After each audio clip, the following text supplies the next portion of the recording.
Buenos días, hoy vamos a hablar de un grandísimo equipo, un grandísimo jinete español, de Alfonso Queipo de Llano. Cuando yo conocí a Alfonso estaba de profesor en la Escuela de Equitación de Caballería, junto con Enrique Vallejo y más jinetes españoles, que ahora mismo no me acuerdo si habían coincidido con él o no. En aquella época tenía dos caballos extraordinarios, que eran el Eolo IV y el Infernal, los dos hijos del famoso semental francés de Furioso.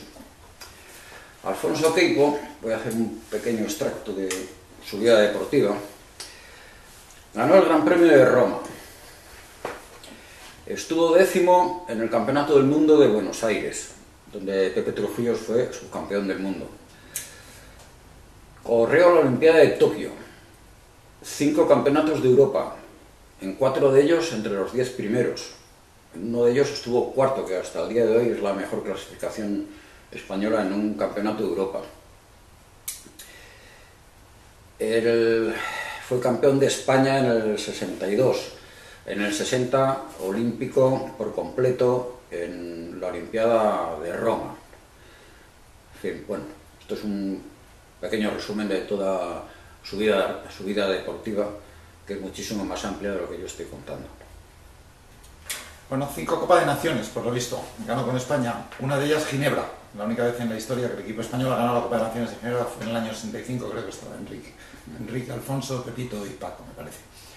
Yo tengo pocos recuerdos de él, o sea, tengo recuerdos como persona, por supuestísimo, me pareció siempre un gran caballero, pero le recuerdo con el Tabú, un caballo militar alemán, quiero recordar, con el que él fue su último gran caballo, digamos, ¿no? ¿Tienes recuerdos tú del Tabú? Sí, yo creo que así de alto nivel posiblemente ha sido el último caballo que tuvo él, ¿no?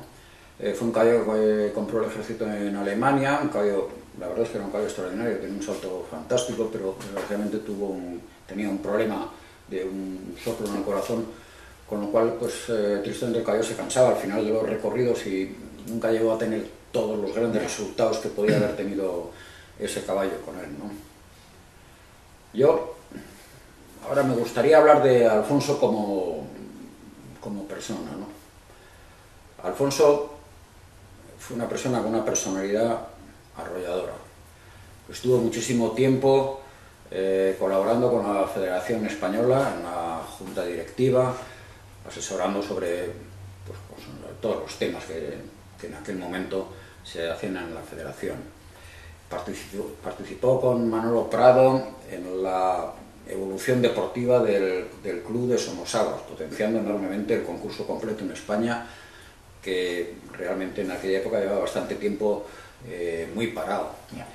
Y luego otra cosa que recuerdo de él, porque coincidí con él bastantes en concursos como sobre todo Coruña y Vigo, que eran internacionales, y siempre tenía una palabra de ayuda para un jinete joven como éramos yo y otros más que estábamos por allí, que tendríamos dudas que fueran en los recorridos, en los caballos o en lo que fuera. Siempre era una persona completamente accesible a todos nosotros, hasta el extremo que incluso con la diferencia de edad que teníamos en aquel momento, que a mí me parecía enorme, no lo sería tanto hoy día, pero lo podíamos considerar un amigo nuestro. ¿Alguna vez me has hablado, Pepe, de un poco su capacidad que tenía para trabajar caballos, digamos, ¿no? Era una persona muy meticulosa en ese sentido, ¿no? Era muy trabajador. O sea, él basaba su equitación en el trabajo diario de todos los caballos. Yo recuerdo que en aquella época que se empezaron a poner de moda las riendas alemanas, él decía que era totalmente contrario al trabajo con las riendas alemanas, porque decía que todo lo que no pudiera solucionar con equitación, después en la pista los problemas te iban a volver a aparecer, ¿no? Y posiblemente tenga un punto de razón, y hoy día esa teoría, por ejemplo, un jinete que no es discutible como Ludwig Birnbaum, tampoco les deja trabajar con riendas alemanas a los jinetes que tienen en su casa, ¿no? Y pues lo hará por algo, ¿no? ¿Qué tipo de equitación tenía Alfonso?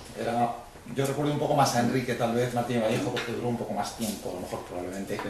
pero a Enrique le recuerdo perfectamente.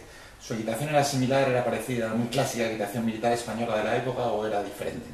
Yo creo que era un poco más diferente y sobre todo muy clásica en la idea que en aquella época querían transmitir en la escuela de equitación de caballería, que es el estarse quieto, esperar a que los caballos solucionaran las cosas, etcétera, etcétera. Yo creo que fue, dentro de todos los grandes jinetes españoles que salieron de la escuela de equitación de caballería, quizá el exponente más alto en ese aspecto, ¿no? Él siempre tendía a dejar los caballos con su galope natural y dejar las manos quietas y los caballos se arreglaban, etcétera, etcétera, ¿no? ¿Era poderoso el contralor?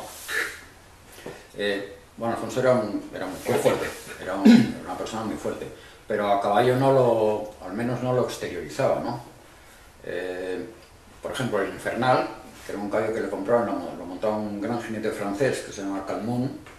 Este jinete lo corría con filete, jaquemor, llevaba de todo, y cuando vio a Alfonso Queipo subido en el caballo, nada más que con un Goyo Aguita, que se llama, le pareció que era imposible poder controlar aquel caballo en ese aspecto, ¿no? Pero Alfonso consiguió darle un paso al caballo enorme en ese aspecto. Posiblemente eso le generó algunos errores en los recorridos que el caballo tampoco le permitía corregirlos, digamos, ¿no? Sí, desde luego hay imágenes de Alfonso con Infernal en Roma que da la sensación de un caballo que tiraba, que Sí. no tenía mucha capacidad para venir un poco para atrás. Parecía poderoso, me imagino, muy poderoso por lo visto en su Yo momento, lo que ¿no? recuerdo de él es que para atrás no venía ni a puñetazos en los hocicos.